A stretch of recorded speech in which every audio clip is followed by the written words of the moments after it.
In this video, guys, I want to look at how does news really affect the market. It's often not what we think. Stay tuned.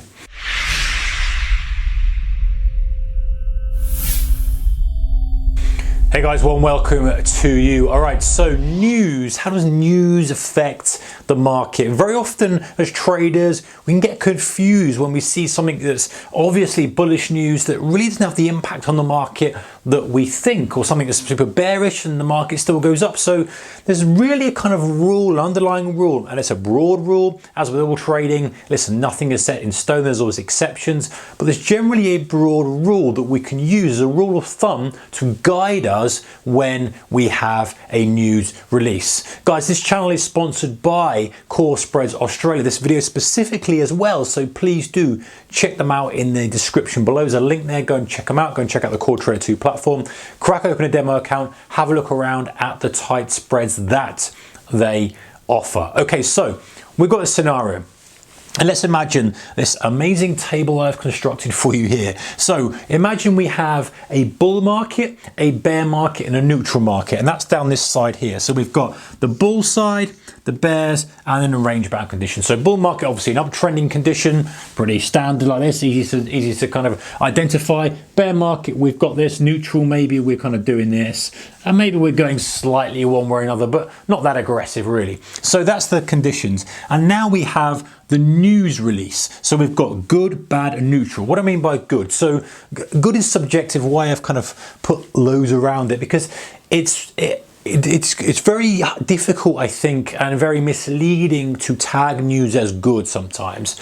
But so what I've done here is I've said news that is expected to be good. For example, let's say the company had, if we're talking about stock, had really good earnings or better earnings than expected. That's going to be considered as good news, right? Let's imagine that there's far more people in work in an economy than expected. That should be good news, right? So anything that should be good news, we're going to label as good. Anything that's bad news, label as bad. Anything that's neutral, i.e. as expected, so the earnings are in line, earnings per share is in line, jobs numbers in line, etc. That's going to be neutral. And by the way, guys, this is for stocks, this is for currency pairs, this is for your indices, any of those markets, oil inventories, all this kind of stuff that has data coming out on it. So how does it really impact the market? So most people, or many kind of newer traders potentially, or people who aren't involved in the markets, and certainly something that I would have answered many years ago is, hey, if you've got good news, is the market going to go up? And imagine if someone said in the street, hey, if you've got good news, is the market going to go up or down? And you go, well, it's going to go up, surely it's good news for the market. Well, it does depend. And so let's have a look at some of the scenarios. So let's imagine we have what we call good news coming out on the market. If we have a bull market, what's going to happen? Well, more than likely, we've got the underlying pressure or the rising tide of the bull market, and we've got good news. We are probably going to see a very significant move to the upside. Very significant, because we've now got more reason to buy, more people have got more urgency, more shorts are trapped, more reason for us to fuel the fire for constant move to the upside. And this is very often why, you know, if we see a bull market, say in a stock, and there's a lot of people stuck short on it, and then we get good news out, it's kind of the perfect storm. We see this a lot with indices, bull markets that are running, and they have really good news and they just chug more and they consolidate, and it's just an extra force. Now let's look at something else. Imagine now we have good news. In fact, let's go all this way. So we're in a bull market still. Let's keep the conditions the same. Bull market. Now we have bad news. What do you think is going to happen?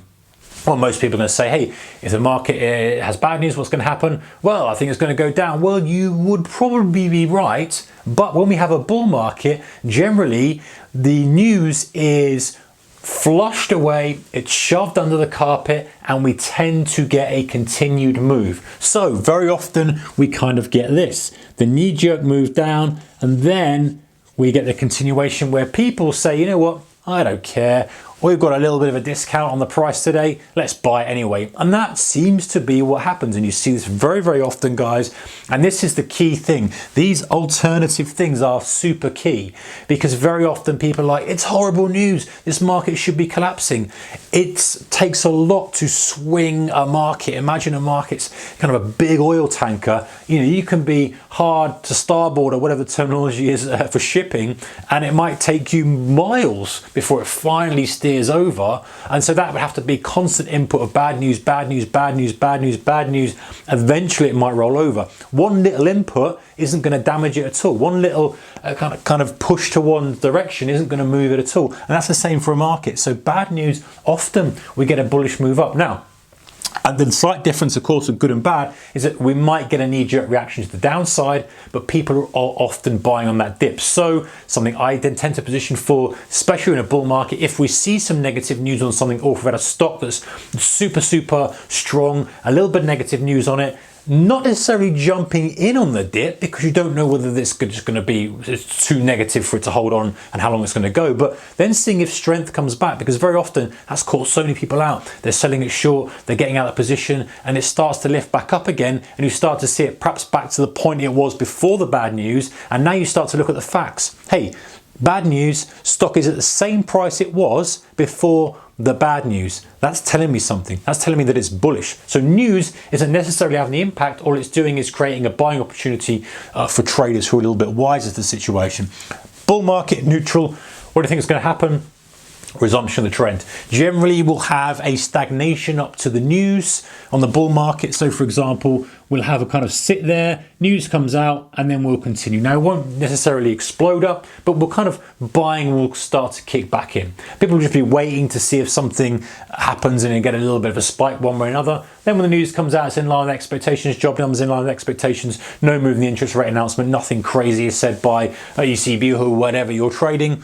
We might get just a continued chug back in the direction. So neutral, I'm going to put this as this kind of thing. And then we just keep chugging and chugging and chugging. So you can see, I probably don't need to do the other side of the coin, but you can see, guys, if we're in a bear market and we have bad news, what do you think is going to happen? Yeah, it's going to push things even lower. And actually, the slight difference is it's not necessarily a mirror, because the slight difference is with the bear market is because we have a lot more people who, general market participants, are long in the market, they are going to run for the door quickly because they need to pull it out and just go into cash. The other way around, it's not quite the same of urgency. It's more FOMO of people having to get in rather than getting out. So there's a slight different angle in terms of the emotion that's caused from a bear market, bull market. So very often, if you go back to financial crisis, you go back to the banks issue, you know, when we had just bad news coming out of the banks, they'd just be dropping through the floor. This continued reason to get out of that stock. And so same kind of thing.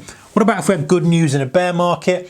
Same kind of thing, guys. We get a spike up and then we get a continued move lower, just like the opposite of that. But again, slight difference is the spike might be much more aggressive because short covering rallies are generally pretty vicious and they look like the end of the bear market. Whoa, it's the end of the bear market. And okay, I'm saying bear here, we could be in a downtrend, not necessarily a full-blown bear market, but just some kind of downtrend where the wind is behind it to the sell side. Very often we get that. A neutral, same kind of thing, drifting to the downside. What about if we're in a range and we get good news?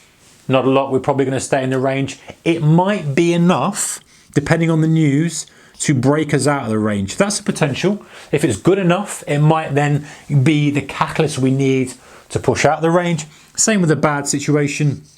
If we have bad news again, it might just be enough, to break us out of the range to the downside. And if it's neutral news, you guessed it, we're probably going to just be sitting there in the same old range, waiting for something, some catalyst that's strong enough to take us out of the range. So really, guys, that's how news impacts the market. Again, I'm generalizing, not always the case, but it's a general good rule of thumb.